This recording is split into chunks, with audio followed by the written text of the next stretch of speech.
गाढव झाल्या तुम्ही, अहो मामी गाढव झाल्या तुम्ही. ईद कशाचे ईद कशाचं पुरणपोळी, ईद कशाची पुरणपोळी सदा उकडे भळी, अहो मामी गाढव झाल्या तुम्ही, अहो मामी गाढव झाल्या तुम्ही.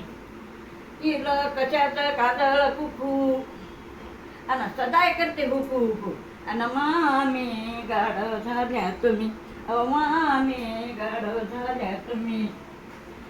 ईद कशाची तेल फणी, ईद कशाची तेल फणी सदा पाठीवर बोनी, अहो मामी गाढव झाल्या तुम्ही, अहो मामी गाढव झाल्या तुम्ही. तुका म्हणे अहो मामी, तुका म्हणे अहो मामी, आणि वर्म चुकल्या तुम्ही, अहो मामी गाढव झाल्या तुम्ही, अहो मामी गाढव झाल्या तुम्ही.